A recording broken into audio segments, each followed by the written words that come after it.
Hi guys, good morning. Welcome back to our channel. నేను మీ జ్యోతి. అందరూ ఎలా ఉన్నారు? బాగున్నారు? నేనైతే చాలా బాగున్నానండి. మీరు కూడా బాగుండాలని మనస్ఫూర్తిగా అయితే కోరుకుంటున్నాను. ఈరోజు వచ్చేసి థర్స్డే రోజు వ్లాగ్ అన్నమాట. అంతగా ఏమీ షూట్ చేయలేదన్నమాట. సో ముందు రోజు చాలా ఎక్కువ పని అయిపోవడం వల్ల పొద్దున్న లేవడమే బాగా లేట్ అయిపోయింది. అందరికి వచ్చి ఈరోజు అయితే చేపలు అయితే తీసుకున్నారు. మా వారైతే ఈ చేపలు కడిగి ఇదంతా క్లీన్ చేసేసరికి నాకు చాలా వరకు అయితే ఒక 1 అవర్ దాకా టైం అయితే పట్టేసిందనమాట. ఈలోపు అయితే పిల్లలు తొందరగా హడావిడిగా వాళ్ళు వెళ్ళిపోయిన తర్వాత టిఫిన్ చేసి అన్నం వండేసిన తర్వాత ఇక్కడైతే కర్రీ అయితే ప్రిపేర్ చేస్తున్నానండి. చేపలు అనేవి నేను ఎప్పుడు కూడా ఇట్లాగే కలిపెడతాను.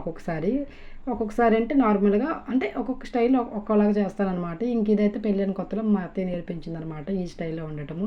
చేపలు బాగా కడిగేసిన తర్వాత అందులో కొద్దిగా పసుపు, కారము, అట్లాగే ధనియాల పొడి, జీలకర్ర పొడి, అన్ని స్పైసెస్ అట్లా వేసేసిన తర్వాత చింతపండు రసం అయితే వేసుకోవాలండి. చింతపండు రసము సరిపడినంత అయితే వేసుకోవాలి. అది అయిపోయిన తర్వాత అయితే ఈలోపు అయితే నేను స్టవ్ మీద ఆల్రెడీ పచ్చిమిర్చి, ఉల్లిపాయలు అనేది వేయించుకుంటున్నాను అనమాట. ఈలోపు అయితే ఇది కలిపెట్టి పక్కన పెట్టేస్తే ఒక పని అయిపోతుంది. నార్మల్గా అయితే మనము ఇవన్నీ వేగిన తర్వాత చింతపండు పులి వేసిన తర్వాత నార్మల్గా చేప ముక్కలకైతే కారం, పసుపు అన్నింటించి అయితే పక్కన పెట్టాక పురుగు మలిసిన ఆ పులుసు అంతా మరిగినప్పుడైతే వేస్తాం కదా.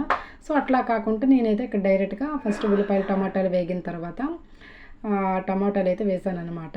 పచ్చిమిర్చి అన్నీ వేగిపోయిన తర్వాత ఎక్కడైతే వేగుతూ ఉన్నాయని చెప్పి ఇంకొక వైపు అయితే పొద్దున్న కాకరకాయలు అయితే తీసుకున్నాను. అంటే ఇంట్లో ఉన్నాయి అనమాట, పెరట్లో వచ్చినాయి.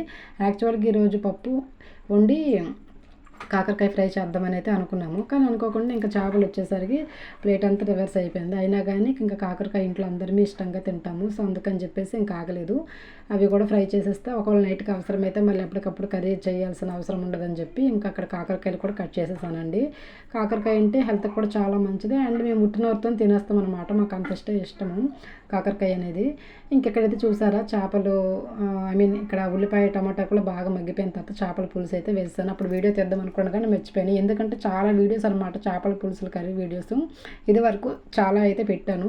అసలు ఆ వ్లాగ్ ఛానల్ పెట్టకముందే ఫస్ట్ కుకింగ్ ఛానల్ అయితే పెట్టానండి. మొత్తానికైతే చేపల కర్రీ అయితే ప్రిపేర్ అయిపోయింది. అట్లాగే అది వండేసే గ్యాప్లో ఇక్కడ కాకరకాయ ఫ్రై కూడా ప్రిపేర్ అయిపోయిందనమాట. తిని కాసేపు అయితే అడ్డం పడ్డన లేదు 3 పిల్లలు అయితే వచ్చేసారండి. వాళ్ళు వచ్చారంటే పని మామూలుగా ఉండదు.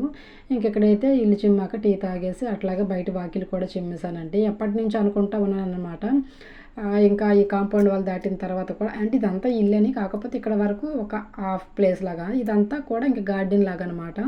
అక్కడ బెండకాయ మొక్కలు అవన్నీ వేస్తాం కదా. ఈరోజు అయితే ఇదంతా క్లీన్ చేద్దామని చెప్పేసి అయితే అక్కడ మంచిగా మొక్కలు అయితే తీసేసాను అనమాట. గుండకలకు రాకు ఉంచాను. కానీ కోడి ఇంట్లో ఉండడం వల్ల అది మొత్తం అయితే ఖరాబ్ చేసి పడేస్తుంది. సో అందుకని చెప్పేసి ఈరోజు ఎట్లాగైనా మొక్కలన్నీ క్లీన్ చేసేయాలని చెప్పేసి గడ్డపార ఒకటి తీసుకొని అయితే మంచిగా అయితే దాంతోనైతే తొందరగా వచ్చేస్తాయి అనమాట. తర్వాత మనం పైపైన చిమ్మేసుకుంటే ఆ పైపైన ఆకుల వరకు అయితే వచ్చాను. అందుకని చెప్పేసి నేను ఇక్కడ గడ్డపారతో అయితే మొక్కలన్నీ అయితే క్లీన్ చేసేసానండి. అప్పుడు టైం వచ్చేసి 5:30 అయిపోతుంది. 5:30 అయిపోతుంది కాబట్టి చూడండి, నేను ఒక పక్క క్లీన్ చేస్తూ ఉంటే ఇంకొక పక్క కోడంతా వచ్చేసి గదప చేస్తుంది. ఇంకొక వైపు అయితే మా పిల్లలు కూడా ఆడుకుంటూ ఉన్నారనమాట నా పక్కనే. మట్టితో అయితే వాళ్ళు ఆడుకుంటున్నారు.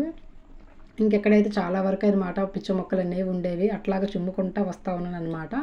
అందులోకి వచ్చి పొద్దున పూట అంట్లు కూడా అక్కడ కడుగుతాం కాబట్టి అంటుల్లో వచ్చే చెత్త చెదారం అంతా కూడా కోళ్ళు తింటూ ఉంటాయి. సో ఆ ప్లేస్ వల్ల వాళ్ళు ఈ ప్లేస్ మొత్తం అయితే మొత్తం చెత్త చెదారం ఉండడం వల్ల మొత్తం అసలు గలీజ్ చేస్తుంది అనమాట కోడి.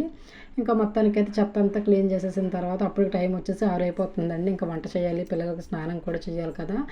ఈ పని 4:30కి స్టార్ట్ చేసేస్తే అటు ఇటుగా 5 గంటలకేమో స్టార్ట్ చేశాను. 5 గంటలకు స్టార్ట్ చేస్తే మొత్తానికి వచ్చేసి 6:15 అయిపోయిందనమాట. 6:15 అయ్యేసరికి చూడండి చాలా వరకు చీకటి పడిపోయింది. అప్పటిదాకా అయినా చేసామనంటే పని స్టార్ట్ చేసామనంటే ఖచ్చితంగా కూడా కంప్లీట్ అయ్యేదాకా నాకు అస్సలు మనసు ఆగదు. అందుకని చెప్పేసి 6:15 కాదు కదా 6:30 అయినా మొత్తం క్లీన్ చేసేద్దామని చెప్పేసి ఎక్కడైతే కాస్త చీకటి అయినా కూడా ఇక్కడైతే క్లీనింగ్ అయితే చేస్తున్నానండి. నేను ఈ గార్డెన్ వర్క్ చేస్తుంటే అప్పుడప్పుడు మనకు కూడా కాస్త బాడీ రిలాక్స్గా, రీసైక్లింగ్గా ఇదే నాకు అనమాట ఫుల్ వర్కౌట్ అనమాట. జిమ్కి వెళ్ళాల్సిన పని ఉండదు.